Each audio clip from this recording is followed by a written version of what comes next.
Hey, everybody, it's Chris. Thanks for downloading this episode of the Sox Prospects podcast. Tough intro for me to have to do here. When Ian and I recorded this on Monday night, we were gung-ho on our trip to minor league spring training that we take every year, that we're able to do because of the support that you guys give us through Patreon and the donation drive and things like that.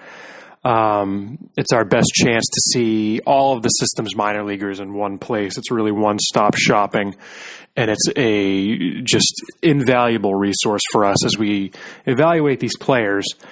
And so this episode goes into what we were looking forward to see, which players we were looking to get a look at, which guys we were most excited to check out in camp, whether it's new guys, whether it's players who may have taken a step up from last year, players on whose evaluations we differ from other outlets, perhaps, just to make sure, double checking what we know and maybe adjusting as appropriate.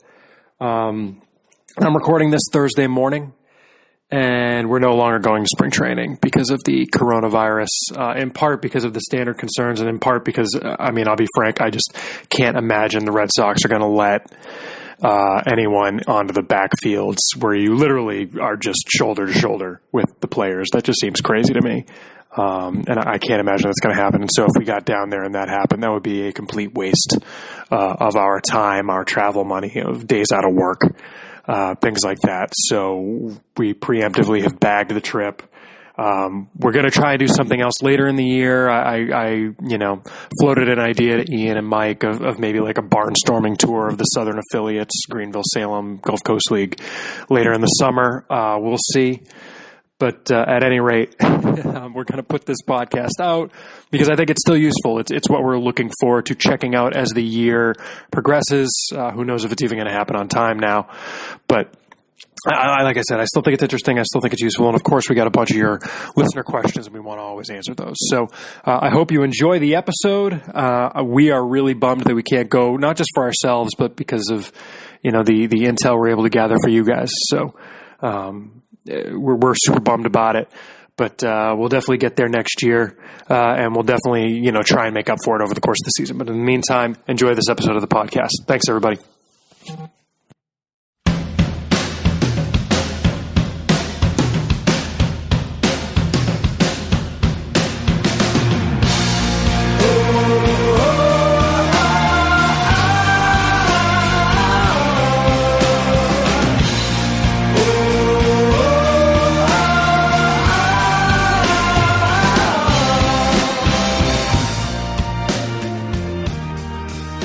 Everybody, welcome to the SoxProspects.com podcast. We are the web's number one source for information on the Boston Red Sox farm system from top to bottom, from Fort Myers to Pawtucket and all stops in between. Thank you for listening. My name is Chris Hatfield, and I am the executive editor of SoxProspects.com, joined as always by our director of scouting and soon to be hopefully travel partner Ian Kundle. Ian, it is March. Usually a very happy time for the website. Still, as of right now, a very happy time for the website. How you feeling, man? And I don't mean that as in like, do you have a sneeze or chills? I'm excited for the season to maybe get going and our trip, hopefully, to spring training. It's just a kind of a weird time right now, but we'll see what happens. It's a little strange. As of right now, we're recording this on Monday, March the 9th.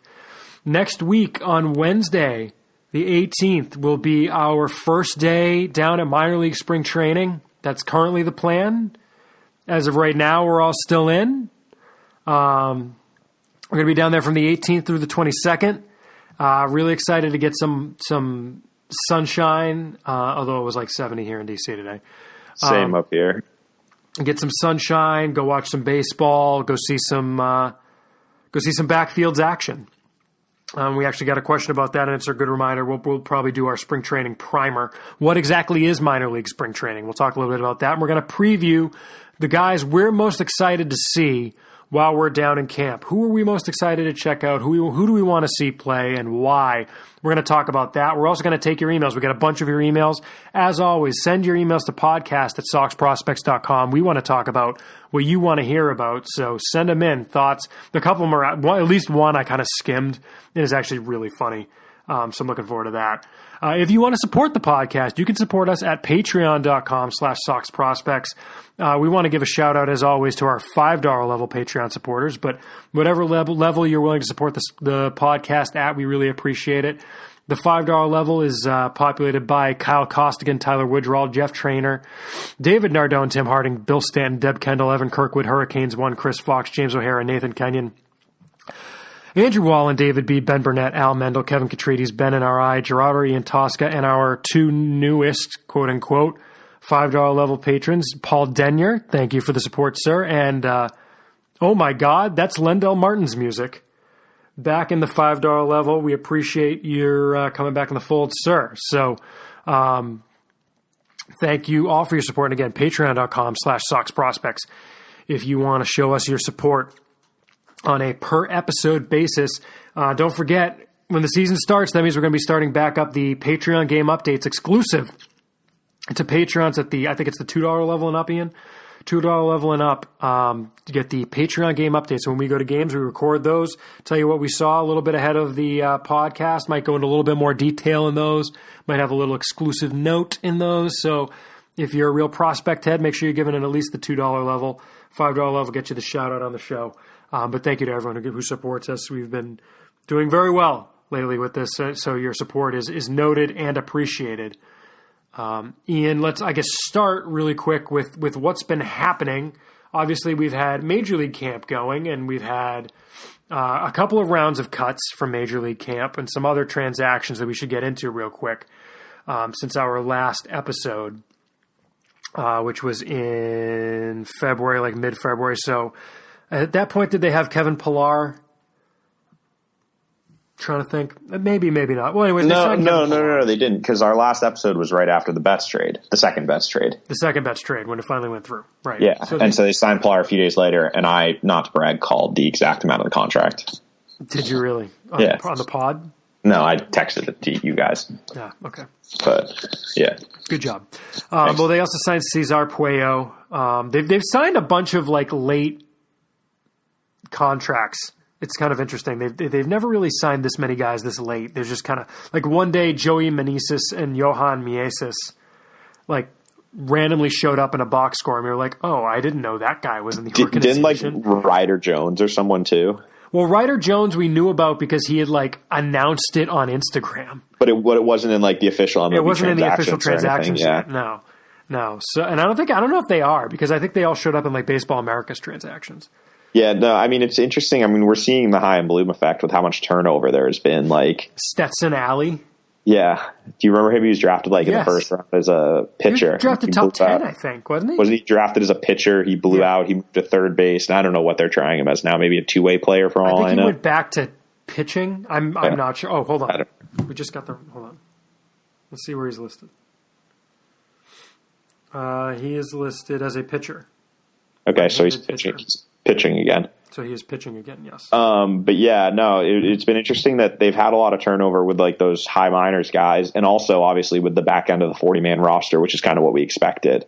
Mm-hmm. But that's led to a few surprising moves, I'd say. Yeah. Well, I guess you're leading. Well, first off, they've claimed a couple guys. They claimed another guy, Phillips Valdez, off waivers from Seattle. Counter move was Pedroia, the 60-day, which was pretty obvious.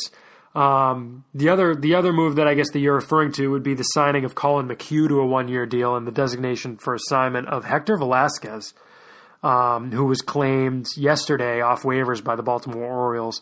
I think you have thoughts based on your face, Ian. I don't know. I feel like there's other guys they could have DFA'd. Like who? There's only one off the top of my head who I think I would definitely rather them have DFA'd. Chris Mazza, Matt Hall, Jeffrey Springs. But you don't know anything about most of those guys. Yeah, but it's generally not a good idea when you designate someone for assignment and they get claimed by the team with the first waiver claim. Yeah. Do you know what I mean? Because that means there was demand. Well, not necessarily, because the Orioles are the type of team that claims Hector Velasquez, right?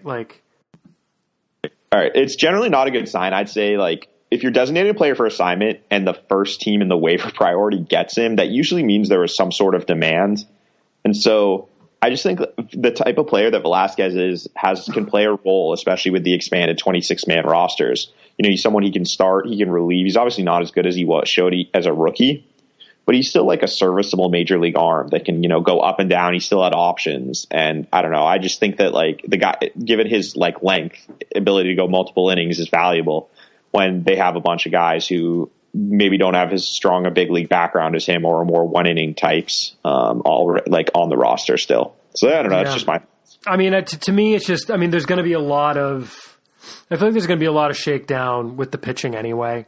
Right. They have too many pitchers for AAA and the majors right now. Yeah. Well, especially but it is pretty clear, like, Ryan Weber's going to be their number 4 starter. Yeah, so. they've come out. I think that's literally been said. Yeah. Which so is that's just wild. It's very intriguing. I mean, he's pitched really well this spring. Yeah. So. I mean, hey, we've been questioning it, but if that works out, yeah. Hey, I mean, clearly that's been the plan. But like, at least they thought it might be the plan. I just look at it that a lot of the guys they've like DFA'd, they've been able to like sneak through. Like, I'm thinking of like Brian Johnson, Marco Hernandez. You know what I mean? Johnson, by the way, sitting 93. Really? Yeah, I didn't see that. That was in Rob Bradford's notes today for EEI. But it's just interesting to me, like, they've got a lot of the guys through that they've DFA'd, but it seems like they're finally they've trimmed down enough that they're at the point.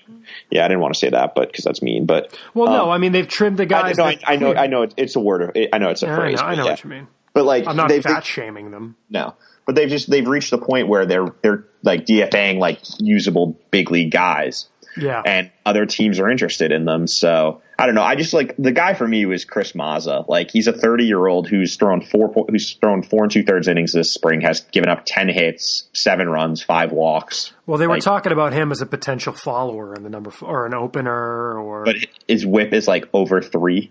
Like, I don't know. I don't know why. Maybe he's working on stuff. Who knows? I mean, right. But I don't know. I just feel like Velasquez is someone I know can play that role. So do you know he can play that role, though? He did in 2018. And last year he was terrible, and his control backed up.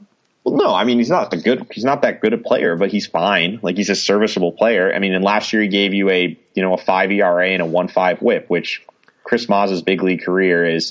Last year, as a 29-year-old, he appeared in 9 games and he gave up he had a 5 ERA and a 1.5 whip. So Velasquez has a longer track record. So yeah. I don't know. I just think he's someone, like, we know what he is. We've seen him play, in 2017, 2018, he was positive WAR both years. Like, last year he was basically a replacement level player. Well, it's kind of funny. His WAR is very different depending on if you look at BREF or Fangraphs. Okay. On BREF, because of how they calculate it. So BREF, he's a career like 2.2, I want to say, WAR player. It's 2.2. I'm looking at it right now. Most of that being the 1.5 from 2018. 1.6, but yeah. Okay. And then he was 0.6 the other year, and then -1 last year. On Fangraphs in 2018, he was only like a half a win player, and really? For his career, like basically replacement level. So I guess, like, he is kind of the definition. He's a little above replacement level, I would say. He's shown, but last year he was replacement level. So it's not like it's a minor nitpick, but just that's what it's spring training. That's what we get to do. So it was just, a small thing that was a little surprising to me. And I think it kind of like surprised some people around the game too. First couple of rounds of cuts from big league camp on March the 4th. So just about a week ago, the Red Sox reassigned Daniel McGrath, Bobby Pointer, Tommy Joseph, Brian Mata, and Denny Reyes to minor league camp. Couple of interesting guys in there. Ian, any reaction that you have? I know I've got a couple of guys that I've got thoughts on there. I thought it was a little surprising that Mata got cut so early. Really? Because I think, to me, I'm not surprised about Reyes and Mata, because there comes a point where you want to stretch guys out, and Major League Camp isn't necessarily the place to do it, especially when you've got guys competing for the number 5 spot. Was your surprise Tommy Joseph getting cut that early? No, Pointer. Oh, I just for a guy who ostensibly, like, considering everyone else who was still in camp. But I think if they Pointer's off the 40-man, right? Yes. Yeah, he cleared. Yeah. Yes. Like, I think that he's just been passed by like a bunch of other guys. He clearly Josh Osich, guys like that. So he's been passed by a bunch of guys. Yeah, I mean, like Springs. Even look at all the guys who got sent down yesterday. Right, the relief pitchers who were in yesterday's reassignments: R.J. Alvarez, Trevor Hildenberger, Mike Kickham, Tanner Houck, Mike Schwarin, Philip Valdez. Kyle Hart's a starter, but yeah, I mean, True. like he is like officially. I mean, even Johan Ibar made it longer than Pointer did. But I think that shows like Bobby Pointer. Like you don't one solid major league year doesn't necessarily mean you're a quality major league player. Like Bobby Pointer is like the definition of an org guy. Yeah. Well, he's like a forward up and down emergency org guy. Yeah, that's different. I mean. Yeah, it's slightly okay. I think my definition of org guy is the guy that's like never. It's Jansen Witty. Right. Jansen Witty is like the orgiest guy in the Red Sox system. Probably, yeah. But like Bobby Pointer's like the quintessential like emergency lefty reliever. And like I just think that they're trying to find better than that, which I'm in favor of. We mentioned McHugh signing, right? Yeah. Okay. No, I don't think we did. We talked about Velasquez. Oh, okay. I don't think we said it was McHugh, but okay. No, I did. I said they signed Colin McHugh. Gotcha. All right. Cool. But anyways, I alluded to yesterday's moves. They optioned Marcus Wilson to Portland, optioned Johan Ibar to Salem, which was interesting. Why was that interesting? That they're sending him back to Salem. I think we had him projected for Portland. Why would he go to Portland? He pitched he spent half of last year in Salem. No, he didn't. He made 4 appearances in Salem. Really? Am I? Yeah. I thought he was going to Salem the entire time. He pitched 5 innings in Salem. So yeah, I that wasn't surprising to me. Right, I think he needs at least half a year in Salem, if not more. Is that why? Because that's why it was surprising that they protected him. I get why they protected him, though. Just talking around, there's just a premium on left. Yeah, it's 6 including. It's the left-handed premium. If you throw hard and you're left-handed and you have some feel for a breaking ball, team will take a shot on you. Whereas an equivalent righty, like Edward Bizardo is the great example. Right. I've talked to a couple guys. Talked to a couple guys who saw him in spring who were like, wait, why didn't we take this guy in Rule 5? Really? Yeah, and it's like, I mean... This is what we were saying. This is exactly what we were saying, and then we talked about it, and it's like, oh yeah, because righty relievers with a plus fastball or, a 55 fastball and a 60 breaking ball are a dime a dozen. So it's just like, if he's a lefty, though, that guy gets snapped up immediately. So it's just interesting to me that kind of like the difference in how that's kind of spreading. And we're seeing it, I think, with the Red Sox roster, too. The left-handers they've acquired have been fewer and farther between, but the ones they've acquired have sticked, whereas they're just churning the righties left and right. Like, they're just, Hector Velasquez, Travis Lakin's off, Phillips Valdez, and this guy on, whereas, like, they got Osich, they got Springs, and that's it. And maybe, is Matt Hall a lefty? Maybe? I don't know. I don't know off the top of my head. Well, I was going to just read the rest of the guys. But yeah, also, reassigned to minor league camp were Roldani Baldwin, Connor Wong, Jeter Downs, Josh Ockamy, R.J. Alvarez, Trevor Hildenberger, Tanner Houck, and Mike Kickham. And then optioned to Pawtucket were Bobby Dahlbeck, C.J. Chatham, Kyle Hart, Mike Schwarin, and Phillips Valdez. One name that sticks out to me there, Ian, that I thought might last a little longer was Dahlbeck. I'm kind of surprised he went down this early. Did anyone weird survive longer than him? I don't have it open. I don't have the current roster. I can grab it real quick. I'm just interested to see if there was like an NRI or someone that we're missing that's still there. Like, I think Chad De La Guerra is still there, for example. Yeah, Chad De. I mean, it's it's the same thing of like they want him to go down and get the. But the minor league games don't start till next week, so he could have stayed up for a few more days. They don't start till the 14th. Yeah, but if they want him to get work at first, fair, because they've got minor league camp is probably because who do they have in? I mean, I guess in Major League Camp you've got Moreland. They all they have is Moreland and Chavis. Yeah. Interesting. So, maybe I don't know. Get work at third, and they want Raffy getting all the work at third especially because he showed up late.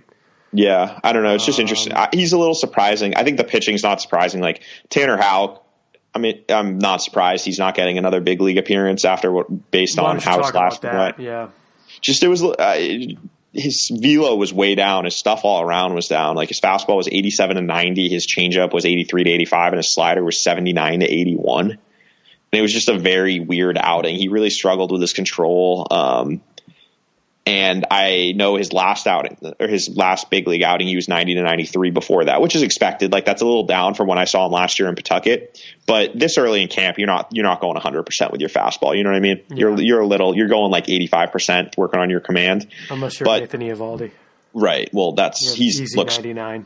Yeah. But the fact that he dropped as we're getting further in camp is a little concerning to me, and something that I'm going to be watching. And I don't think we're going to talk about him in the next section, so I'm fine mentioning here something I'm going to be very interested to see if we see him during spring training. Mm-hmm. And if we don't, then that's a red flag to me. Yeah. Looking at the guys still in camp, I mean, Hall is a lefty, by the way. Yeah, okay. Hall's a lefty, Springs is a lefty, Johnson, Taylor, Osage. Yeah. The pitchers, there's no one really that stands out to me. Domingo Tapia, Robinson Layer. I mean, Brian Johnson still being there is a little bit of an upset. It's like some of the guys they sent down were on the 40 man. Yeah. Let's see. The catchers are all, I mean, that makes sense. Infielders. Yeah, De La Guerra is the guy that stands out as the surprise, really.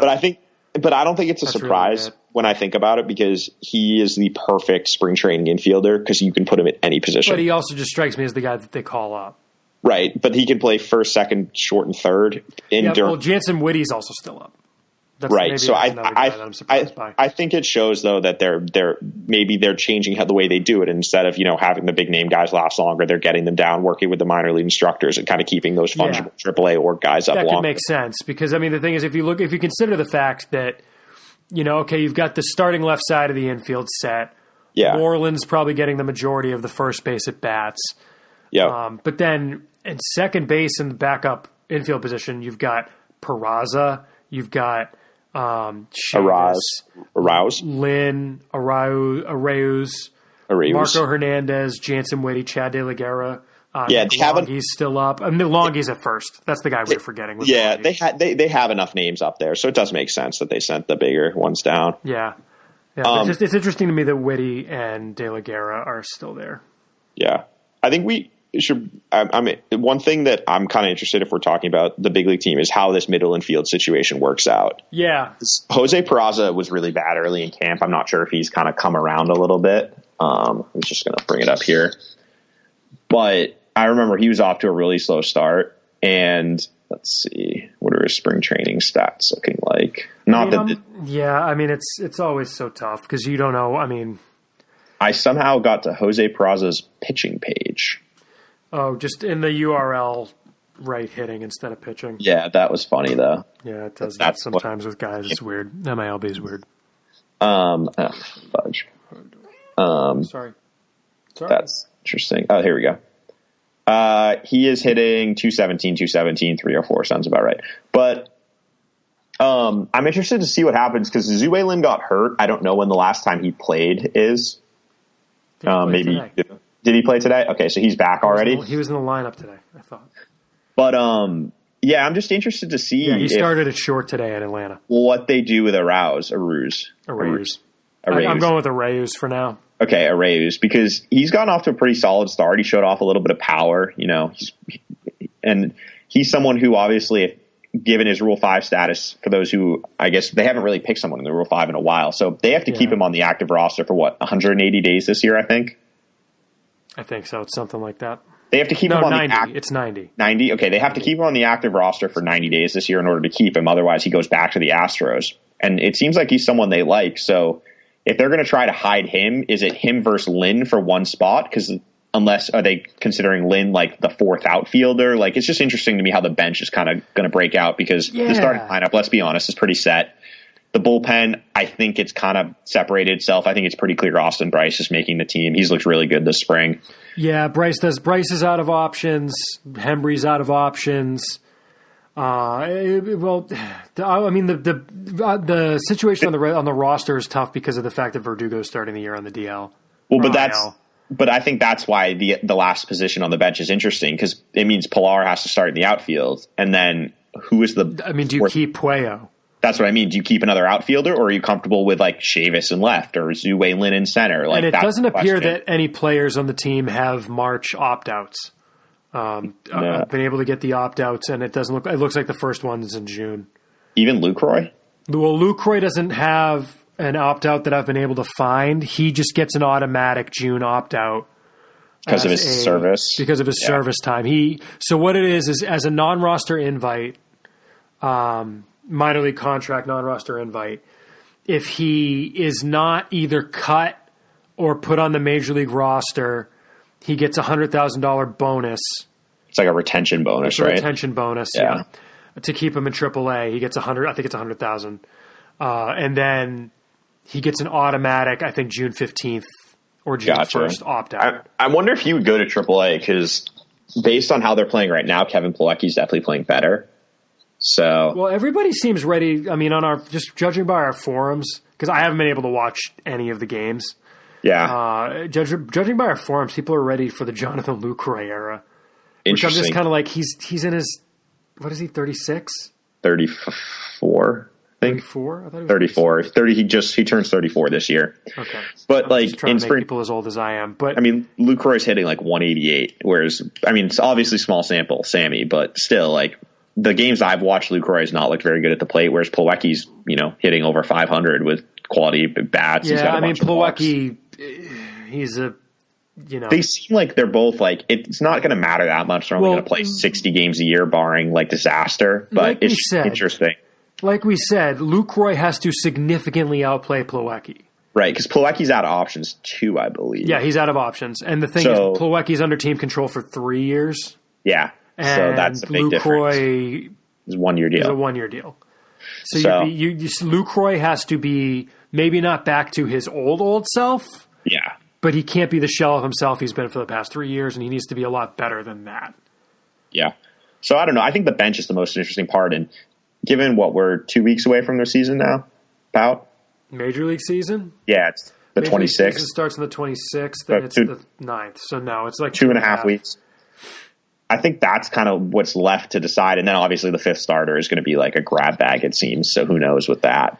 And I mean, I don't get how they're going to do the AAA roster. I mean, I have no idea. They have way too many players. They have way too many players. There's going to be guys. This is ironic because this is a thing we never said during the Dabrowski era. No. Remember the AAA roster was the easiest to project. It was like, all right, these are the only guys that have AAA chance. Well, we would say like, oh, the bullpen looks really good. But we knew who the bullpen was, and there were like one or two guys getting cut. Now, like the entire bullpen is going to be like 40-man guys almost, or NRIs. Like, it's crazy. Yeah. Well, I think they had something like that in the bullpen last year, but it wasn't like the entire pitching staff is what it is. Yeah. And also the pitch, like there's going to be 3 swing guys in the rotation. Like, it wouldn't surprise me if they have like guys in the rotation who make like 2 or 3 starts and then they swap them for a guy in the bullpen.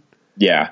Because like I think Brian Johnson, Kyle Hart, and Tanner Houck will be legit starters, but I don't know if anyone else will fall under that path. Like even Daniel McGrath. Well, McGrath was throwing some innings in the bullpen in camp, so yeah. That's what I mean. I wouldn't be surprised if McGrath, I wouldn't be surprised if they mirror a couple days to get those guys prepared to pitching with an opener, what the Red Sox would be doing with the fifth starter. That'll be something to watch too when the Kentucky use like Osich as an opener. Exactly, because that's what it's pretty clear the fifth starter is going to be, right? So, because I think Weber's going to be a true starter. And then that fifth spot seems like it's going to be a swingman and then Marcus Walden, Josh Taylor, Darwinzon and Hernandez combo. Like, who knows? So, yeah. Yeah, we'll have to wait and see. There's some time left on that. We'll see what's happening. And I'm actually kind of intrigued to see what's going on with the AAA roster when we're in camp. Definitely. There will definitely be another round of cuts by the time we get down there, too. So that might help shake things out a little bit. This is going to be a big year for taking attendance, as we refer to it, Ian. We refer to it in the morning. The Chris Hadfield special. Yeah, well, so maybe this is a good time to talk a little bit about how minor league camp works as we move into our. Maybe we'll do the. This will be like our minor league camp section where we talk about minor league camp. So preview. Yeah, so basically the way minor league camp works is it's very different from major league camp. When we go down to spring training, we do not. I'm trying to think if I've ever gone to spring training with the website and gone to a major league game. I don't think I have. I don't think I have. I mean, I've been to JetBlue, but it was like with my wife. I've never been to a major league game during spring training. No, I've been to City of Palms. I've been to JetBlue a bunch during Instructs because they play games in there. But I've been to a major league game with my wife because I happened to be down there in March, not with you guys. But the way it works on the backfields is was the best part. Best or worst part? I mean, best part because the facilities are nicer of them building JetBlue Park was the backfields are literally the backfields behind the Major League ballpark. And I guess the facility is Fenway South and the park is JetBlue Park. But they have 5 baseball fields, 5 full fields behind the facility. There's like a batting cage area and then there's, 5 full-size fields, 4 of them in kind of that like 4-leaf clover setup that you often see, and then one that's kind of off to the side, where it used to be where the AAA guys went, and now they put like the DSL guys out there, the rookie ball guys. And it's just you walk around and you see all the guys. I mean, you were literally walking next to the players as they walk back to the field. When you first get there, in the morning, the players will go out, stretch, do PFPs and infield and outfield drills, and then they do batting practice. That's the morning. In the afternoon, they'll play games. For example, say they're playing the Twins that day. What will happen will be like the AA and AAA team will go across town to Hammond to play at the Twins Park, and the Twins will send their A-ball guys over to JetBlue. So, as the cat screams at me because she's very interested in what I'm going to be doing while I'm away from her. But that's how it works. And then, next day, they'll be playing the Braves at their new facility, and the A-ball guys will travel, and the AA and AAA guys will be at home against the Braves, AA and AAA guys. Well, I think that's something we should briefly mention because that actually is a change from previous years. The Red Sox, quote-unquote, pod for spring training used to be the Red Sox, the Orioles, the Twins, and the Rays. And the Rays were in Port Charlotte, and the Orioles are in Sarasota. And Sarasota was a pretty far trick. It's, 90 minutes? I don't think I ever made it. I know I went to Tampa Bay. I went to Port Charlotte with you. I never went to Sarasota. Port Charlotte's about an hour 10. Sarasota's like an hour 30, I want to say. Like 90 minutes, an hour 40. So it was a trek for spring training. And so what they've kind of done is they've rejigged the pods because Atlanta moved into Northport, which is closer than Sarasota. So now the Red Sox pod is more Minnesota, Atlanta, and Tampa Bay now.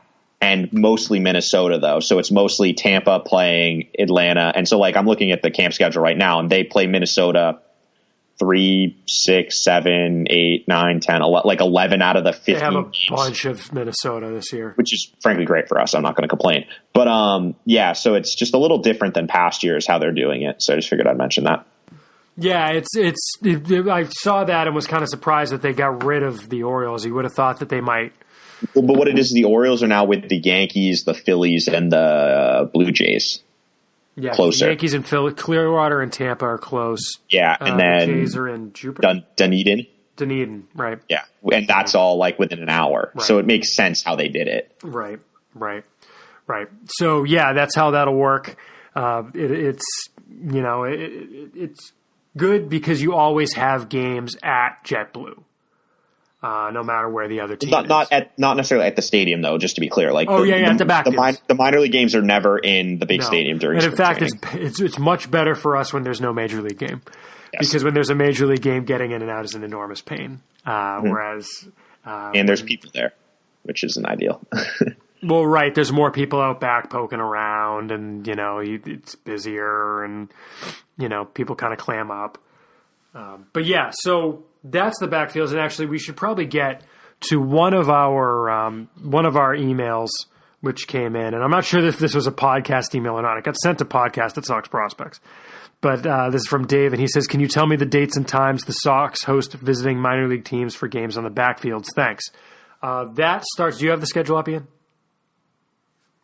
Yes, I do. So the games all start at 1:00.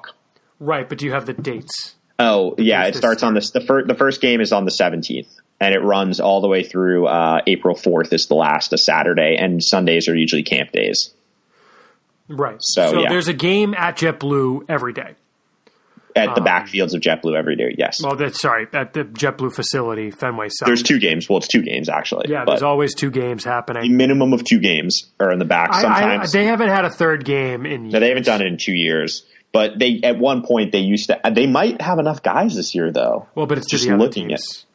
And do they want to do No, but they could play the inter squad is what I was going to say. Oh, do an inter squad? Yeah. They have enough guys. How many guys they brought up. I mean, there's usually something going on the third field in addition to the two games involving the rookie ball guys, whether it be live BP to get some pitchers some work, like a hitting competition, or if you're really lucky, there'll be like an inter squad scrimmage, which has happened on occasion. Usually it's only like 3 or 4 innings, and it's just to get pitchers work, but it's nice because you get to see, a bunch of pitchers in short succession. Well, I remember last year we were watching like Gilberto Jimenez on the third field, just getting like BP. Yeah, and I think we saw like a live scrimmage where it was, at one inning was like Yusniel Padron Artiles was throwing, the next one on the other team, Brian Lucas was throwing, and it was just a bunch of guys going back and forth, all throwing 1 inning stints. Right. Well, and the other thing that'll happen too on the backfields, which people, it's kind of out there, but people don't necessarily know, is like if a major league player is either rehabbing or didn't travel or something, they'll just kind of like lead off every inning. The best was the Xander Bogaerts year when he came back from the World Baseball Classic, where he had like 15 at bats in an hour because he literally hit leadoff every inning of every game, and he just jumped from game to game, only hitting. Yeah, and he'd hit in one field, then go to the next one and wait for the next inning to start. Or if it was in the mid inning, I'm pretty sure he'd just hop in and hit anyway. Yeah. And it was great just watching him go back and forth, and it was like, oh, that's a nice perk. Yeah, you could tell who the stud prospect was at that point. So that's thanks for the email, Dave. Appreciate it. I'm going to leave that one because I think he might actually want a response, but maybe he listens to. Who knows?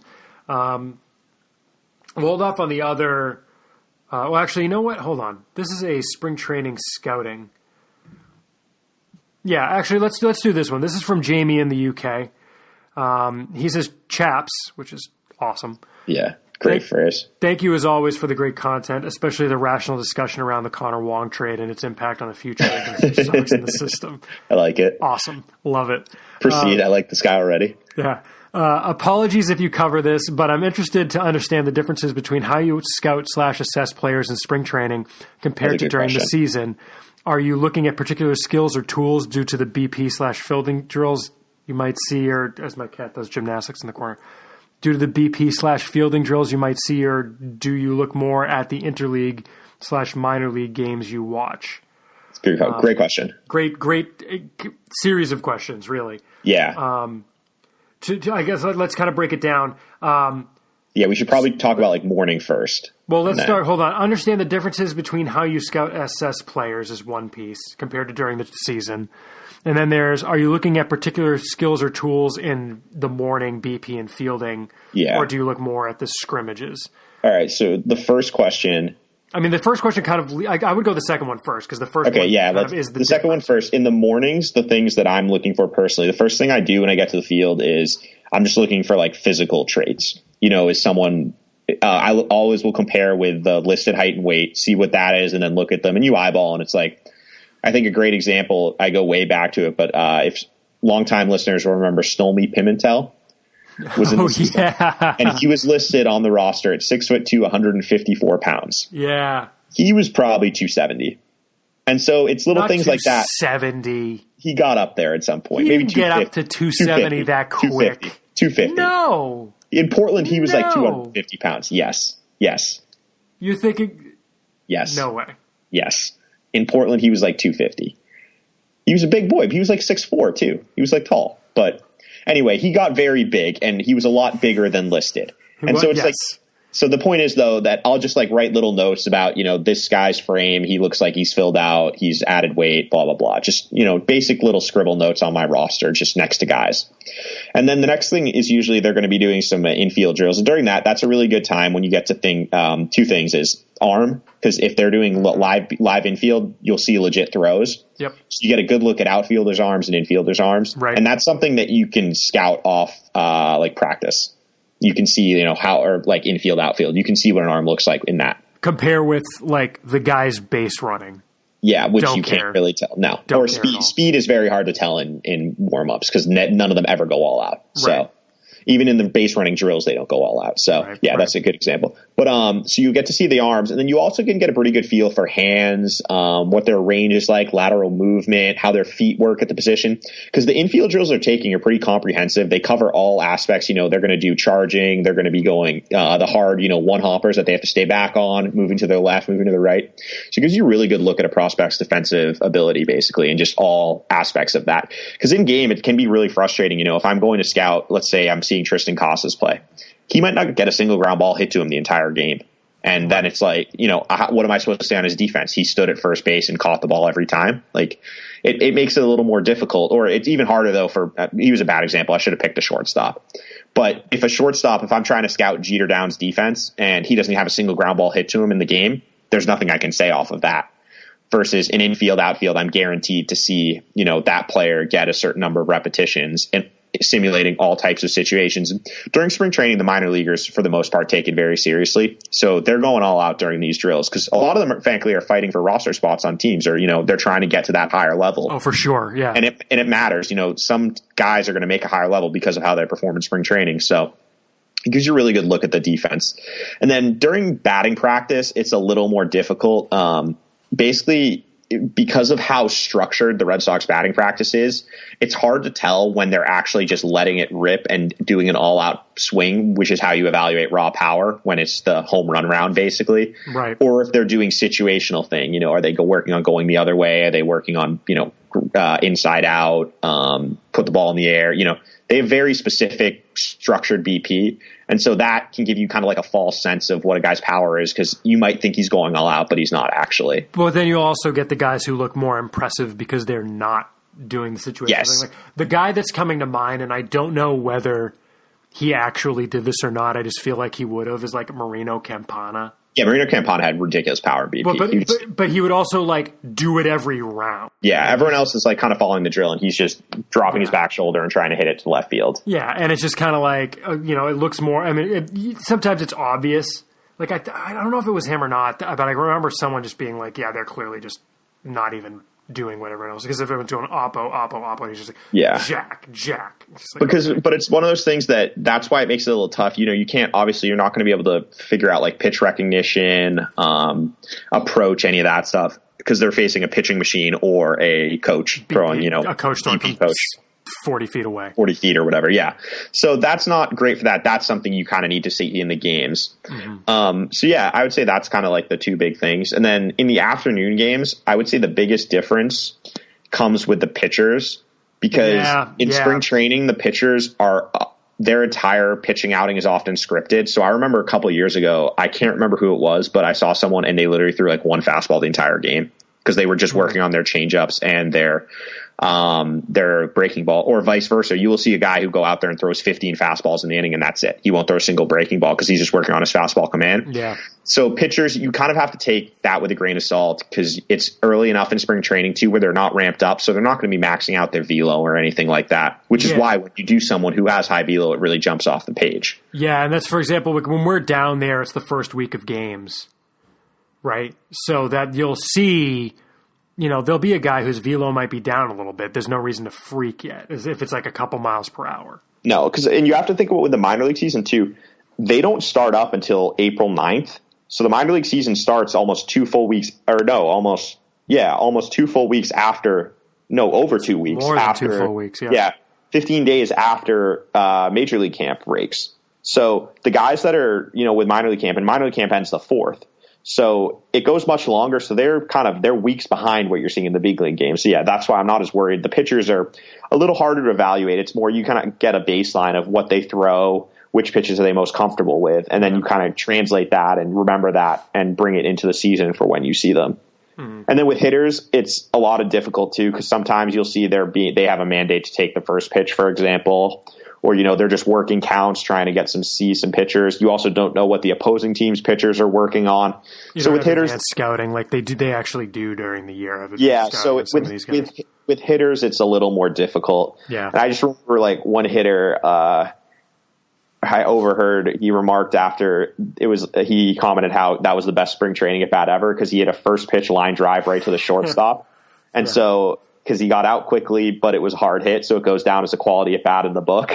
because they don't care about the results in spring training. And it's like, when you hear that, it's like, okay, yeah, you got to take the hitting too also with like a little bit of the grain of salt. Enormous grain of salt, yeah. But yeah, that's kind of the overview. Yeah. But yeah, great questions, Jamie. Thanks for the email. Oh, well, what was the second part? Wasn't it going to lead into the second part? It was all together. The second part was morning, afternoon, and then there was differences in how you scout / assess players. Okay.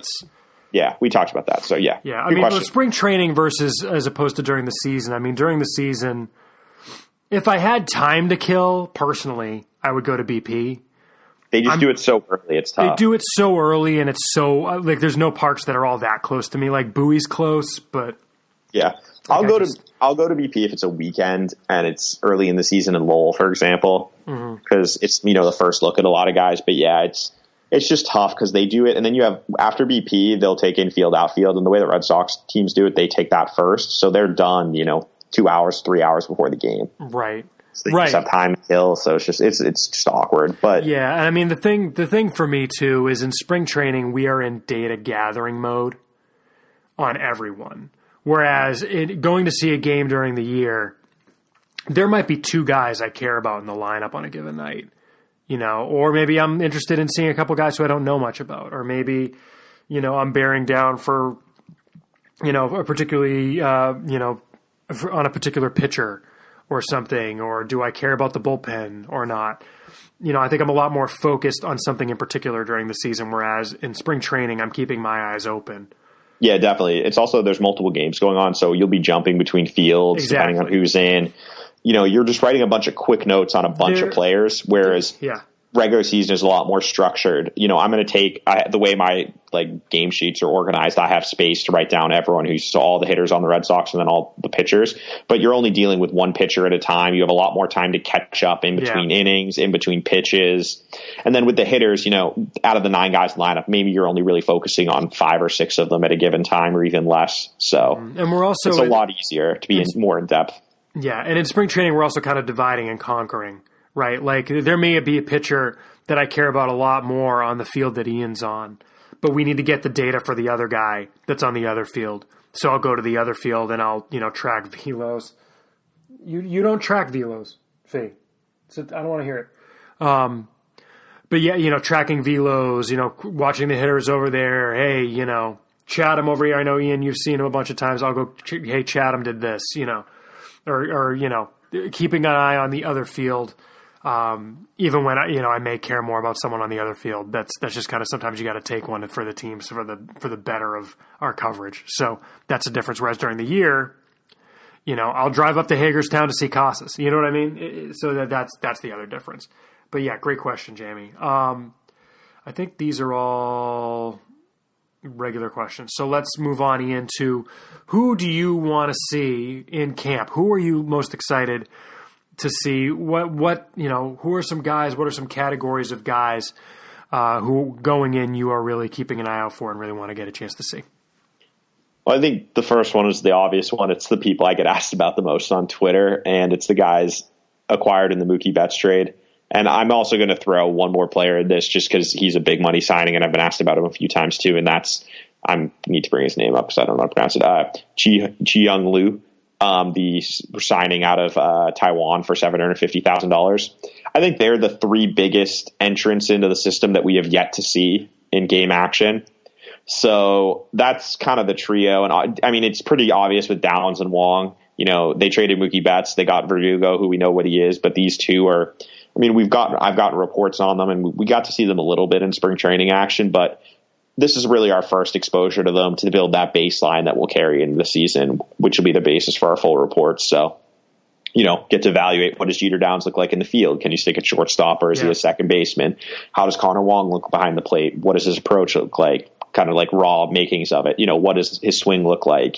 Where are the holes? What's the hit tool looking like? Contact ability, just a lot of, just in general, pretty much building from scratch with those 2 or those 3, I guess. So that's kind of the first group for me. Yeah, I'm really glad that they both got option or reassigned, not options. Yeah, I think it makes sense to give them that little, taste of big league camp, and especially Downs seemed to get a lot of playing time early, but at the same time, there were never any, chance they were going to make the roster. They're both going to open with Portland most likely. So it'll be nice to see them for sure. Yeah, and I kind of to dovetail off of that, I'll add really wanting to see Tristan Casas in part because really, Ian, I was thinking about this. This is the first time in a while that there really is kind of an open question on the number one spot in our rankings between Tristan Casas and Jeter Downs. And those are the two guys who really have the potential to be the stud blue chippers that this system has not had since Devers graduated, really. And that's why I want to see Casas and be able to compare him with Downs and be able to – right now we're kind of throwing our hands up in the air because we haven't seen Jeter Downs play. In any kind of significant sample size up close in person, and we're going to get that. And I also want to get another look at Casas. What does he look like, with another year under his belt? He actually got into the game tonight in Atlanta and faced Tuki Toussaint. I don't know if you saw this, Ian. Red Sox Stats tweeted it, brought to you by Chico's Bail Bonds, and he looked like a A-ball guy facing Tuki Toussaint. He's down. Also, you saw how huge he is. He's one of the weirdest. Enormous. Yeah, he's huge, and I want to see physically what he looks like after an off season. I want to see what his swing mechanics are at this point, because those were a moving target a little bit last year. So I'm very interested in seeing Casas and evaluating who my number one is, and I almost kind of hope we come out with different opinions just for the debate, because that'll be fun, but. We're not going to force it. We'll see what we think coming out of there. So I'll put Casas on the list. Who do you got next, Ian? I think the next group for me, or it's actually one guy, is Jake Room. He's probably the international man of mystery in the system, in the sense that what do I do? What do I say? Rob Bradford today called him the most interesting man in camp. I've seen him in Lowell for 3 years. And that just that blew my mind was broken when I realized that. I saw him in 2016, 2017, and 2019 in Lowell. That just doesn't happen with anyone except for the mayor of Lowell, Joe Antoni Garcia, who's a legend within the system. And I have not thought about him in a long time. I use the only other person I could remember seeing him and Seth Schwindenhammer seeing in Lowell 3 times. Seth Schwindenhammer named the New York Penn League All-Star team because the people didn't realize he was on his 3rd time through the system. But it just when I realized that, I was like, I have actually seen him in 3 separate appearances, 3 separate seasons in Lowell. And that is not necessarily a good thing. Obviously, we know what has happened with the injuries. All reports are he came into camp again in great shape, which piggybacks off what I saw in Instructs last year. Yeah, where no restrictions. Apparently. No, he looked in excellent physical condition. Carried that over, seems to really taking his conditioning seriously in the offseason. And so I want to see him on the mound. This is a big year for him. He has to be added to the to the 40-man roster in the offseason, or he's Rule 5 eligible. He's never pitched more than 40 innings in a season. He's thrown 65 innings in his big league or his pro career. Yep. He needs to get out there and throw at least 100 innings this year. And this is kind of the start, Let's see what happens if he's got a full healthy spring training for the first time since 2017 when he got hurt.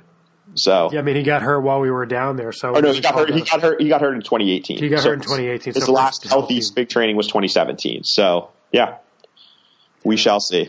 Yep, that's a good one. The next guy I'll go with, and actually I'll throw a second guy into this that I know you're going to talk about as well, I think, Ian, but there are a couple guys, the ranking season is basically over, and looking at kind of the aggregate rankings the different outlets have, there's a couple guys that we really kind of differ on from the rest of the rankings, and I'm comfortable with where we have guys, but I want to see if we see what they're seeing, and there's times that, hey, we're ahead on guys sometimes too, so that's the thing that happens. But AJ Politi is a guy that we are really low on compared to a lot of outlets. I think part of that is the phenomenon that I've talked about on here, where if you've got a ranking of 30 guys and you've got someone you want to make sure is ranked, you're going to make sure he gets on there. Even if, if you rank to 40, he may not have been in the top 30, but if you're ranking to 30, he'll be in the top 30 because you want to have him on there and talk about him. I'm not saying anyone did that. I'm just saying that's a phenomenon that'll happen. But Politi is a guy who really interestingly was in the bullpen. We liked him in Lowell as a potential, MLB reliever, a potential middle reliever, throws hard, max effort. But, we really kind of liked him. And then last year went to Salem, started the year. I remember I saw him in Frederick, and he had a 3 up, 3 down inning, or 6 up, 6 down, 2 innings, I think. I can't remember. I don't remember thinking much of it.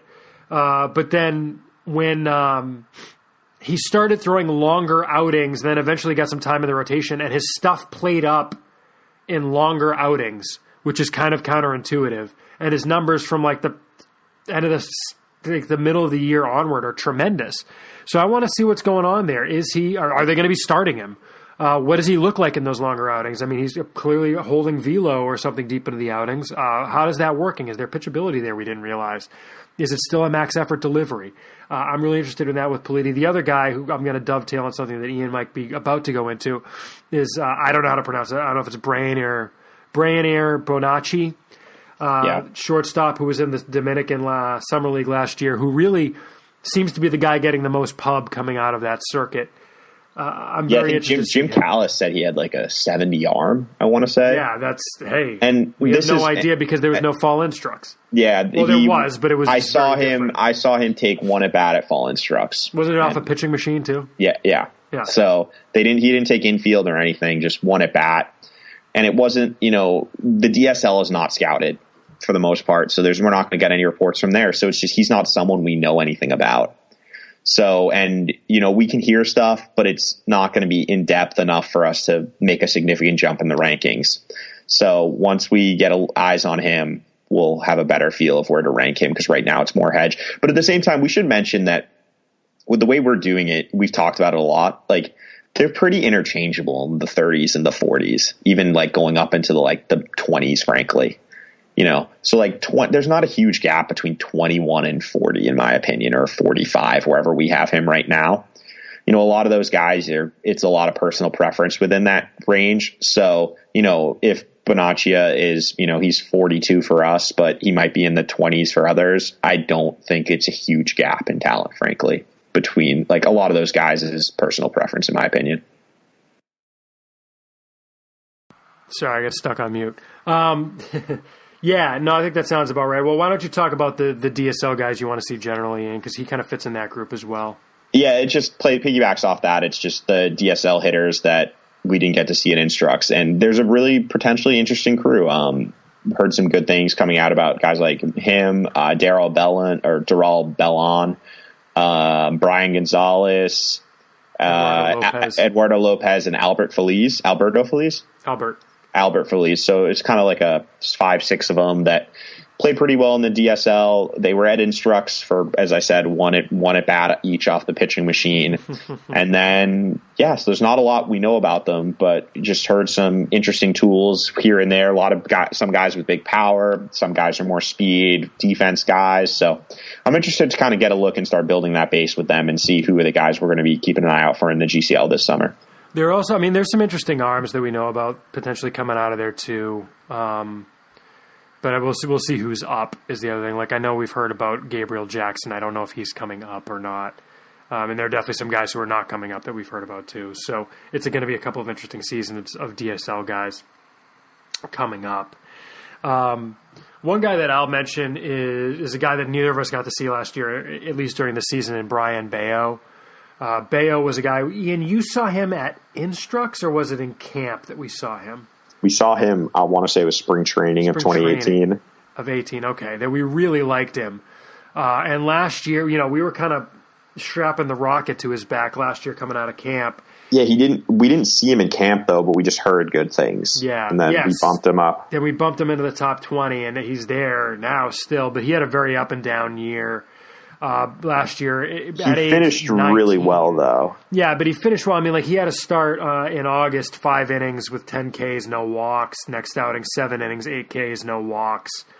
He finished really strong, and then his last outing in September, he gave up, 4 runs in 5 innings. But, he actually had a start. This is the one I was looking for. In July, 6 innings, 5 hits, no runs, no walks, 13 Ks. This is a guy, again, he turns 21 this coming May. So he was 20 most of the year last year. I might have said 19. But 20, he jumped, I think, straight from the DSL, right? Oh, no, he played in he last year. And yeah, in 2018, he mostly pitched in the DSL. I can talk, I swear. And then he made one start in the Gulf Coast League. So big jump for a guy who was still young for the South Atlantic League, but he wouldn't have necessarily been young for, say, the New York Penn League. But I want to say, is he going to go to? I guess he's probably go to Salem this year. I would assume so. He spent the entire year in Greenville. I guess he could maybe consolidate for a couple starts in Greenville, but we're projecting him. He had 117 innings. He was a full year. We're projecting him for the Salem rotation, so I have no reason to think he wouldn't go there in what's going to be a kind of interesting rotation there. But yeah, I want to see what he looks like in camp. Is he a potential future starter, or is he a potential future reliever? Because that's going to, what we see is going to, what that projection is going to bear a lot into how we rank him. Definitely. So, yeah, because if he's like a surefire starter and the stuff looks good, he's more in like the 10, like the Zephyr John, Aldo Ramirez, Chris Murphy tier. Exactly. Whereas if he's more reliever, he's more in the late 20s with like Yohan Ibar, Chase Shugart, Eduard Bizardo, guys like that. So, yeah. Yep. Who you got in? Do you want the Lowell guys? Yeah, I think the next one this is kind of like another group. But it's cheating. A more negative group. It's the guys who really struggled last year, who had expectations, and the infielders specifically. And there's kind of three of them: Cameron Cannon, Anthony Flores, and Danny Diaz. And they're three very different cases, I think, but they fit the same profile and an excuse to talk about all of them. So we're gonna kind of cheat a little bit. But anyway, starting with Cameron Cannon, obviously he was the Sox first draft pick last year, second round, first. I don't know how it's listed. He's a second round pick. He was a second rounder. But I just was not impressed at all with what I saw in Lowell. Defense wasn't good. He didn't hit at all. He had 205, 289, 335. The approach was bad. I just wasn't impressed at all. So I'm interested to see if that was just, tired after a long college season or what. The next guy, Anthony Flores, was someone who we really liked coming out of the GCL. Scouts were all about him after his performances there. Really excelled in the DSL too. But he went to Lowell and he hit under 200 and no power, and the defense backed up and he got big. So that's a little concerning. Interested to see what his body looks like and how he looks physically, and then also how he translates onto the field. And the last guy's Danny Diaz, who obviously he got demoted to the DSL, I want to say. Yeah, from the GCL to the DSL. And in the DSL, he hit like 316, which is whatever, but it's what you would expect considering he played there the year before. But he's a guy, they gave $1.5 million to, and big things were expected of. So I'm interested to see how he looks. Yeah, there was some reason this offseason, Ian, that I compiled the top international. Because they're projected to have a big money international signee in the coming class. We'll talk more about that at a later date. But I compiled the list of the biggest bonuses they've given out, and Diaz is still in like the top 8 all-time bonuses that they've given, which kind of surprised me because I just don't think of him right now because of the season he had last year. So I thought that was kind of interesting that he popped up again. Anyways, the last group or player, quote unquote, that we want to talk about, it's kind of a cop-out, but I think we talk about this every year, actually. It's the guy we don't know that we want to see yet. It's the pop-up guy. It's the one who, when we're watching BP, the ball sounds different off the bat. It's the guy that in the field is turning a crazy play during infield every morning, who, during games is the one getting notoriety, and that's not always necessarily a guy who becomes a stud, right? Sometimes it is, sometimes it isn't. Sometimes it's, oh, wow, look, well, Mata was an Instructs guy for you. But I'm trying to think, I know Christopher Acosta one year was the guy in spring training we thought of, but there's sometimes hitters who we'll see, sometimes pitchers who we'll see, who just pop up on our radars out of nowhere. They get, big push up the rankings based on what we saw. I love that discovery aspect of the backfields, and that's really the draw to me. It's a preview of coming attractions for the season, not just for the system. And just seeing, oh, wait, no, this is a guy we need to pay attention to. We kind of got that a little bit last year with Gilberto Jimenez. There was a lot of talk about him coming out of the Dominican Summer League. You got a great look at him in Instructs, I think, Ian. Yeah. I was very bullish on him coming out of Instructs. You were super bullish on him, and Mike and I were like, okay, cool, we're down with that. But I think we were both a little bit like, hedging our bets a little bit. And then we even just seeing him like take BP and run, we're like, oh, that's what you saw. Cool. Yeah. So, I'm interested to see who does that to me this year. And there will be one, at least. Like or it'll be the pitcher. You know, there's always a pitcher who we've never heard of who's throwing 98 to 99 miles an hour. Or, I mean, I remember the first year Mata was throwing mid-90s. Yeah. It was like, Or the velo jump guy. Because Mata, remember, because we have his whole progression. He was like 88 to 92 in Instructs. Yep. Then he came back the following year. He's like 93 to 96. It's like, oh, wait, what is going on here? So, yeah. Yeah. So that kind of stuff. Yeah, but that's the preview. If you have questions, you know, we'll try and do a pod from down there. We always do it differently. Yeah, it might be right before, might be down there, might be after. Who knows when the next we'll see. But yeah, send your questions in, and that's a good segue into the questions that we have. So we've got a bunch, Ian. Let's get through these quick. Our first one is from Matthew. He says, we all know that Dombrowski traded away a lot of the Red Sox farm system to win the World Series. No regrets. The Dodgers are in so many ways similar to the Red Sox, as are the Yankees, with regard to a high payroll, thus luxury tax penalties, winning a lot of games, leading to low first-round draft picks, and thus less money to spend on the draft. I quibble with that, but I'll continue. Yet during the Betts trades, it was apparent that the Dodgers farm system is on a completely different level than the Sox system. What are the Dodgers and similarly the Yankees doing differently with their resources that they can have a winning team, a high payroll, yet are still able to replenish their minor leagues to keep new, talented players filling gaps? Matthew. I have many thoughts on that, Ian, but I'll give you the first crack. I don't know. I mean, it is a lot of things. I think starting with the Dodgers and the Yankees, they're both very aggressive in Latin America. Like almost more aggressive than the Red Sox have been, and they didn't have those penalty years. Aggressive. They didn't have the penalty years was the first thing. Right. Which is this is kind of something I'm working on right now. Preview, yeah. Yeah. But I think it's the aggressiveness in Latin America. Like, don't get me wrong, the Red Sox are aggressive in Latin America, but as you talked about, they don't really go for those big money signings. Usually. Yeah. They haven't been really.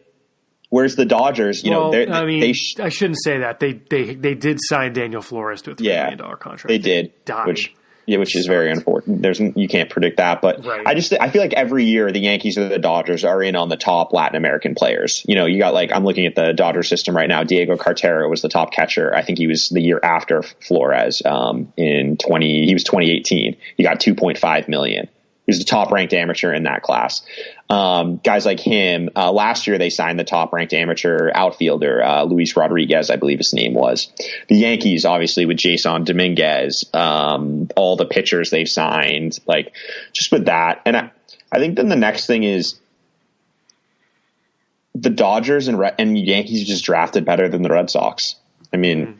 The Red Sox have drafted well, but they traded a lot of those guys, and the guys they haven't traded, they've had some pretty big time misses, you know, going back to them, especially on the pitching side, guys like Trey Ball, Teddy Stankiewicz in the first and second round just never even got, you know, up to AAA or never got a taste in the big leagues. No, that's what I said. But Ball didn't even get to AAA. You're right. Yeah. So guys like that, whereas, you know, in those similar, the first round, the Dodgers are taking Gavin Lux and Dustin May. And, you know, Dustin May was a third round pick, but Gavin Lux was their first round pick, you know, in 2016. He's in their number one prospect, you know, a top guy.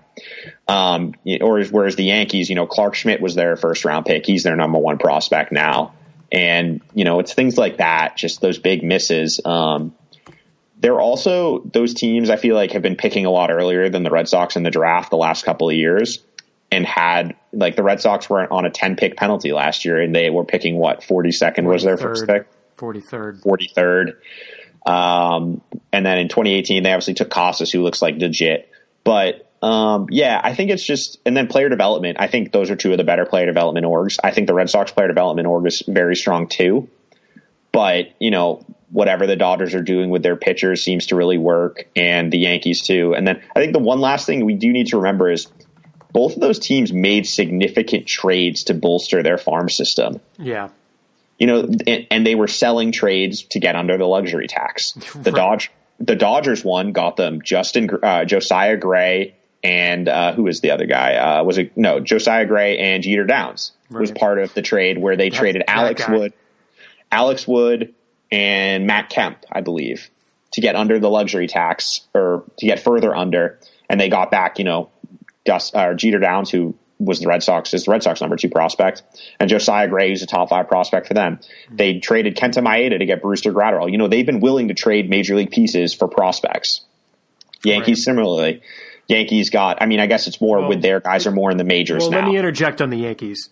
Yeah, the go most ahead. recent Baseball America org rankings have the Yankees at 17 and the Red Sox at 20. The Yankees system isn't what it was. It's not as good as it was anymore. Yeah, I think that he's thinking more like when they had Gleyber, Torres. It was right after traded for. Yeah, but no, it was right after all those trades when they got Torres, Clint Frazier. They had all those top 100 prospects. When the Yankees farm system was at its peak. So I mean, like 2018, it was number 2.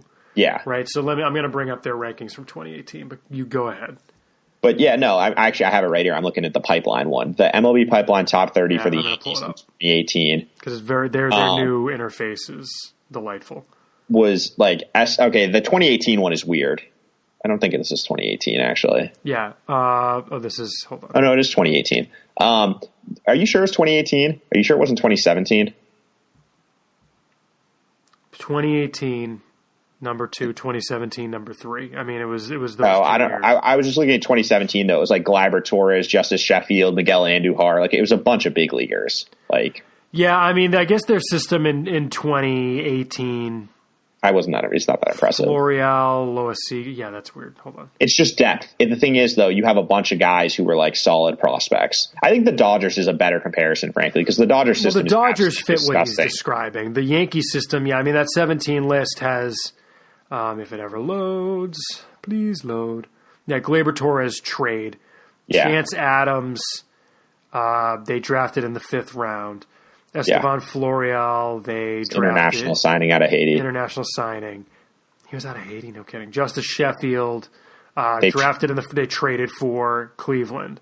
Miguel Andujar. International signing. So, Domingo Acevedo. It's all international guys. International guys, yeah. Domingo Acevedo, Alberto Abreu, Fraser Perez, Matt Sauer, Clark Schmidt, Dylan Tate, guy they traded for. Yeah. So it's just they were willing to they've made trades, and the Red Sox have finally started doing that, trading for prospects rather than trading them.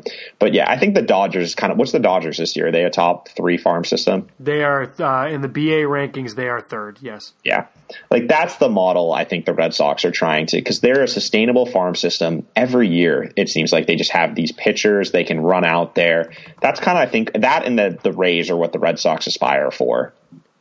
And I mean, you're not going to get there just by the draft or just by international signing every day. It's the combination of all of them, which is how you get, a farm as good as those teams have. Yeah, exactly. I mean, it's, like you said, Cartaya is their number 9 prospect. Yeah, and he would be 2 for the Red Sox? 3? I think probably, 3. Yeah, he'd be around there. 3. Yeah, I mean, it's a deep system, but it's just these things are cyclical too. Exactly. When you look at the Dodgers system on the BA rankings, they've been really good for a while. But, 2014, they were 14th, and then it's from 15 onward, it's 3, 1, 2, 9, 3. So there you go. Oh, 9, 9, 3. Sorry. They have 2019 preseason and midseason. And we should say, like, some of it is luck, too. Like, Gavin Lux was a late first-round pick. Dustin May was a third-round pick. Or not luck. It's good scouting, luck, whatever you want to call it. But, they've been able to unearth those diamond in the roughs, and it's all well and good. You can hit on your first round pick every year and you still might not have a top farm system because you're not going to have that depth if you're only hitting on one player a year. You got to hit on that first round pick, then you have to hit on a 3rd round pick also, and a 5th round pick, and a 7th round pick, and a 12th round pick. To get the deep system, yeah. And that's what the Red Sox just haven't done over the last couple of years, as we'll kind of talk about in an article. Hopefully. Well, if you read Homegrown, I mean, they kind of had the first wave, and then they had the wave behind them that was that 2011 2011 draft. That was Mookie Betts, Jackie Bradley. Well, and that's the thing. A lot of it is because they graduated that huge wave, or they traded the depth wave. They traded that entire Greenville team for the most part, save for Devers and Chavis, and right? Guerra was traded, Margot was traded, Moncada was traded. You mean Mauricio Dubon? Sorry, Dubon. Yeah, like they traded. Anderson Espinosa was traded. Like Basabe. Both Basabes were traded. They traded basically that entire team. So they had the depth, they just traded it away. And there's no regrets, but it's also like, could you, not to get into it again, but could you have gotten Kimbrel without Logan Allen, right? Yeah, that's it's the whole thing. So, yeah. So, yeah, good question, Matthew. Next question comes from Guido.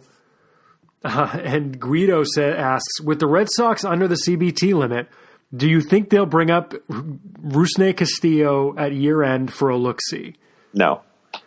Well, here's the thing that I don't know. Is he technically under team control at the end of this contract?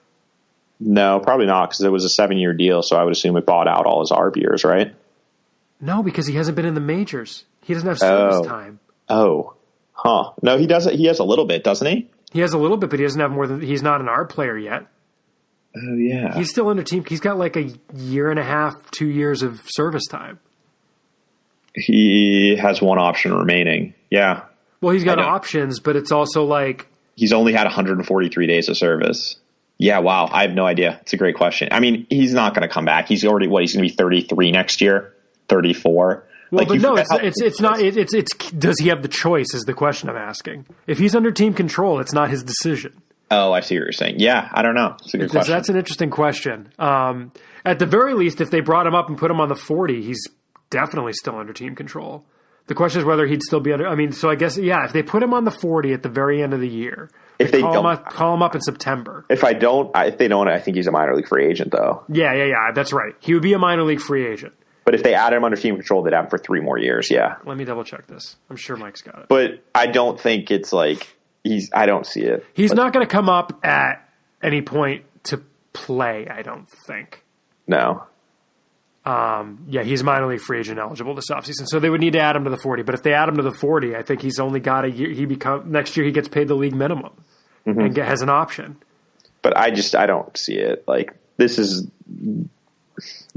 relationship needs to move on. Yeah, I mean, I could see it. I mean, hey, with the depth based strategy, I could see them going ahead.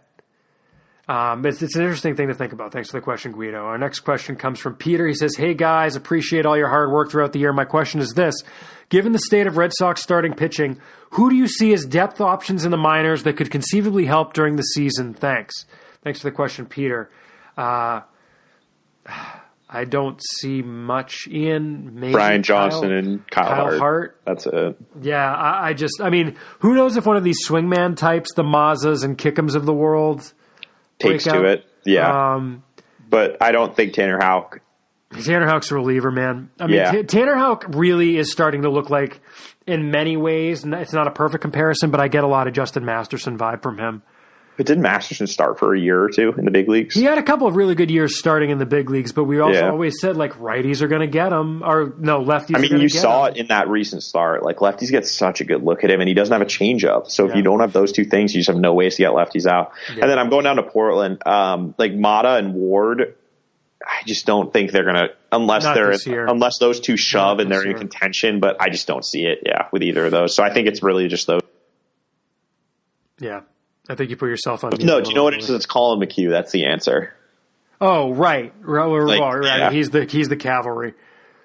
I mean, in theory, McHugh and Sale come back and Weber goes to the bullpen. If everybody's healthy. That's like the best case scenario. That's the best case scenario. So, but I just don't see there's a ton of starting depth, but they've got a lot of spaghetti to throw against the wall. So put it that way. I mean, there's a lot of guys who we're not talking about right now. Daniel McGrath, probably not, but who knows? Maybe he gets a start. I don't know. I think the starting depth is the bullpen. That's probably the answer to the question. The starting depth is you run an opener out, followed by a long reliever, followed by more of the bullpen. That's the starting depth right now, and you're seeing that because that's what the number 5 starter is right now with 2 starters on the injured list. Our next question comes from David. He says, "Thank you in advance for all the great work you do covering all the prospects and Red Sox affiliates. Based on his series of moves at the bottom of the 40-man roster, does it tell you anything about how Chaim Bloom will approach the Major League roster as the team moves out of the current financial restraints, i.e. contracts, both length and cost, and the types of players he would target in free agency or trades?" He actually has multiple questions, so I'll stop there for now. I'm not seeing anything that would tip me off, Ian. I mean, it's just best value. Yeah, I think it's hard to say because the Red Sox operate on such a different budget than with the Rays. And the Rays, he wasn't really in charge. It seems It was Eric Neihard or Earhart. What's his name? Neihard? I think so. Earhart? Yeah, I don't know. The Rays GM or director of baseball operations or whatever his title is, the Rays guy who was ahead of or above Bloom on the totem pole. It's hard to say because Bloom has never ran a team. So. Yeah, I don't really know. Next question. Dark horse candidates currently in the minors that could have an impact at some point this year for the Red Sox. I mean, I don't know about dark horses. I mean, there's Bobby Dahlbeck and CJ Chatham. I think everyone knows everyone. Yeah, I mean, I could see Longy getting a shot. Nick Longy, who's a minor league free agent, if the first base situation shook out a certain way. Maybe if like Jarren Duran, if they need an outfielder and he's tearing up the minors. But yeah, I don't know. I don't know if anyone like, they just have so much like orgy depth that I'm not sure any true prospect is going to get a shot to be that like under the radar come up and pop up guy, if that makes sense. And that's by design, really, because they just don't have the guys up there. I mean, it's like, what's under the radar though, right? Because like last year, like to some people, Michael Chavis was under the radar, but he wasn't to us, right? Yeah. So if you're listening to this podcast, you have a different definition of what's off the radar. Definitely. But thanks for. Oh, and there's one more question. A player that could be a big surprise, big performer / mover in the minors. Thank you, David. Let me skim here. Performer / mover. I mean, we kind of talked a lot about it during our preview. Like, if any of those DSL guys come up and are really impressive in the GCL, they're going to shoot up. If any of the in Lowell, like Jorge Rodriguez or Felix Cepeda. Well, that's what I was going to say. Yeah, if any of the pitchers like that, Brock Bell comes out and throws well. If I want to really cheat, I'll just say Noah Song if he actually pitches this year.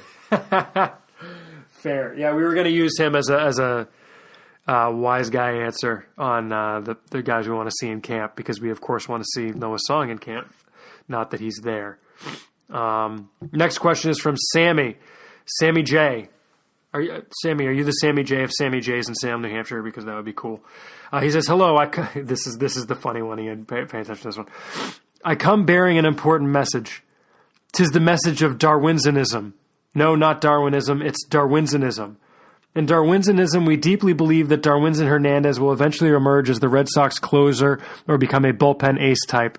His stuff is electric, and it seems that Boston prefers him to have a consistent role, so his days as a starter are likely over. With a full year in the pen, I'm excited to see what he can do, and hey, he's homegrown. Let me know what you think of Darwinsonism. Thanks, guys. Love the pod / website, Sammy J. That's funny. It's well played. The Tao of Darwinsonism. I enjoyed it. I like him, man. I think we're forgetting about him because he's a post-hype prospect at this point. I think this is something we'll talk about on the next episode, maybe like after spring training or before, like right before we go down. Just, it was interesting to me that they were kicking the tires about trying to stretch him out. I'm not sure that's a great idea. I don't either. It was just interesting. It strikes me as a very reactionary new GM thought. Yeah. Like, hey, it's why nice don't on paper because his stuff looks really good. It just doesn't. The command we even saw in inning stints was questionable. Like, I just don't see it holding up over longer. I don't either. And then our final email comes from Dave. We already did never mind. No. Our last thing is a Twitter message. The Twitter question. That's what it was. Okay. Thank you for the rescue, Ian. If my tweet deck loads. I have it if yours doesn't. Dang. Okay. Got it. I got asked a question on Twitter. This is why I say don't ask me things on Twitter, because this was back on February the 12th and I had to dig through my mentions to find it. But this was from Sam, and he says, haven't seen it asked this way. If the Red Sox didn't have Betts up to this year, but possessed the package they received from Los Angeles, would you give that up for a year of Mookie Betts this year with this team? To me, not a close call, no. Very interesting way of thinking about it. So in other words, if the Boston Red Sox had Alex Verdugo, Jeter Downs, and Connor Wong, would they, with this team, trade? And of course, it's easier to say. There was one thing on February 12th. On March the 9th, knowing what's up with Chris Sale, knowing what's up with the rotation generally, etc. But would you trade Verdugo, Downs, Wong for 1 year of Mookie Betts? I don't know that I would. No, and there's 3 reasons why. Okay, tell us the 3 reasons why. No, it might be 2. I can't tell if I have a third one or not. Counting is hard, but go ahead. The first one, and the most important one, is the Red Sox as currently constituted are not as good as the Dodgers are without Mookie Betts. Right. The Dodgers already were an excellent team. With Mookie Betts, they become a potentially incredible team. The Red Sox right now, I think, they're a solid team. They're like an 85-win team, but they have major questions in the rotation. They have some questions in the lineup, and Mookie Betts doesn't put them over the top, whereas the Dodgers, he could make that big a difference for them. I don't know that I agree, because I mean the research shows like wins on the the value of your 56th win is not as valuable as your 90th win. Right, obviously. There are wins that are more valuable. If acquiring Mookie Betts puts you in the playoffs or makes you a more certain playoff team, there is a lot of value to that. But he doesn't fix the starting rotation. He doesn't. You would need to do more to make it worthwhile. And so the question, like, I don't see a pathway to getting that rotation to help to match a team like the Dodgers, for example. Mm-hmm. So then I think the second one is the Red Sox won the World Series in 2018. Yeah, this is a stupid way to think about it. No, it's not. This is exactly the Dodgers. This is their window. Yep. You know, they have some aging guys like Kershaw, Justin Turner. They're under the CBT this year. They have the money to spend. And even with this, they still traded away a guy, Kenta Maeda, who would probably be like the number 2 starter for the Red Sox in order to facilitate this trade. I think that's kind of getting like swept under the rug. Yeah, and then meanwhile, the Dodgers were willing to give away Jock Peterson and Ross Stripling for for Luis Rengifo and like one other player. Yeah, and like Ross Stripling would be the number 4 starter for the Red Sox, number 3 starter. Like he's easily in this rotation. Yeah, and he's better than Brian Weber. And Jock Peterson is better than Mitch Moreland. Like, yeah, Jock Peterson plays first. So guys, they were just doing it to save money. So the Dodgers, they're going all in. They haven't won the World Series since I don't know last time when. You know, they've been close. They've been maybe allegedly or controversially cheated out of a World Series by the Astros. I don't know what caveat you have to say to not get in trouble. But I think they're just on another level of desperation. Whereas the Red Sox, I mean, you don't want to rest on your laurels, but you won the World Series in 2018. You gutted your farm system to get there. It's a dangerous move to gut it again. And you backed up in 2019 with poor long-term planning. Exactly. And so if you're trading, you're trading a young, cost-controlled MLB guy and 2 high minors prospects for a rental, that's a tough thing to sell.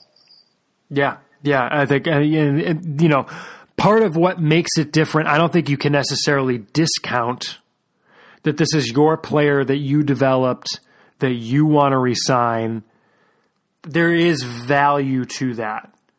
But it's an interesting way to look to remove yourself from that, from a fan perspective, is to look at it the other direction. Would you trade those 3 guys for 1 season of Mookie Betts? Exactly. And don't get me wrong, Mookie Betts is a truly incredible player. He's probably one of the top 3 players in all of baseball. There are players screaming at us right now, yes, I would. Or not players. There are people listening to this screaming into And you know what? Yeah. You both answers can be right. Sure. There is as long as you make a strong, convincing argument, which can be made for both sides of this, you could make a case for either way. Mm-hmm. And a lot of it is going to come down to like personal preference. You know, are you the person who goes all out to win that 1 year when there's, a 20% chance of, or maybe less chance of you winning? Are you going to go all in that year and throw away the next 3 years? Or do you look at it, my goal is to be competitive for the next 6, 7, 8 years? And it's clear that the Red Sox, with the high and balloon move and then with how they've operated this offseason, and they said it over and over in their press conferences, their goal is to create a sustainable baseball team. Right. They want a team that can that competes year in and year out, has a constant stream of strong talent coming up from the farm system, but at the same time can go out and augment that and through free agency with high priced guys. And you need that balance. And the Red Sox have not had that balance. And if you go out and trade for someone like a Mookie Betts on that salary doing that deal, that goes against it. And I think the other thing that what I was going to mention just briefly, since we're going long here, is the Dodgers farm system is just, as we talked about in a previous question, is just so much better than the Red Sox farm system that you can trade Jeter Downs and Connor Wong and it barely makes a dent. Let's be honest. They have Gavin Lux, who's ahead of Jeter Downs on the prospect rankings to play second base. They still kept all their stud pitchers like Dustin May, Tony Gonsolin, guys like Josiah Gray.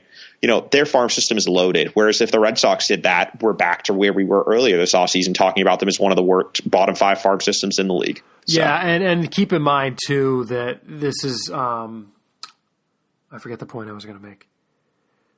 Oh, I mean, this. So say what you want about Dombrowski. When he traded for guys, at least the really big trades, it wasn't 1 year of Craig Kimbrell. It wasn't 1 year of Chris Sale. It wasn't 1 year of Tyler Thornburg, but that didn't go well, but you got my point. these were guys they had for multiple seasons, which is why they gave up what they did. That's the difference here. Yeah. And it's why some people said they should have shot Mookie Betts last year. Yeah. I mean, there are people saying that they waited too long. Yeah. I remember, I think it was Keith Law or Buster Olney or someone wrote an article making that argument last offseason. Yeah. Why they should. It's why the Indians were discussing Francisco Lindor. The Cubs were discussing Chris Bryant this offseason. This is the new market is if you're going to trade a star, you trade him a year and a half out. You don't trade him in his last year. No, right. Because it's just, I mean, to get what they did for Betts, and that doesn't necessarily make the trade good or bad, but I'm surprised by how much they got. Yep, definitely. Very surprised. All right, Ian, let's wrap this up. We've already gone long. Thanks to Podcast Joe 2.0, our editor extraordinaire, producer. This show does not exist without Joe. Follow us on Twitter. You can follow Ian at Ian Cundall. That's IANCUNDALL. You can follow me at SP Chris Hatfield. And make sure you're following the site account at Sox Prospects. These things are more important now than ever when we are down in spring training. That is how we tweet out video. We tweet out observations from the field. We got all kinds of stuff going on down there. And maybe we're going to have to come up with a way this year to kind of aggregate that onto the news page as well. So we'll do that as well. So follow the news page. That's news.soxprospects.com. Make sure you're following the website. Join us in the forum. That's forum.soxprospects. No, dash or dot. Yeah, go to soxprospects.com and click on forum. Do it that way. It's dot. Thank you. Forum.soxprospects.com. Forum's been popping off, so check it out. A lot of good discussion going on about spring training, everything, game day threads. Yeah.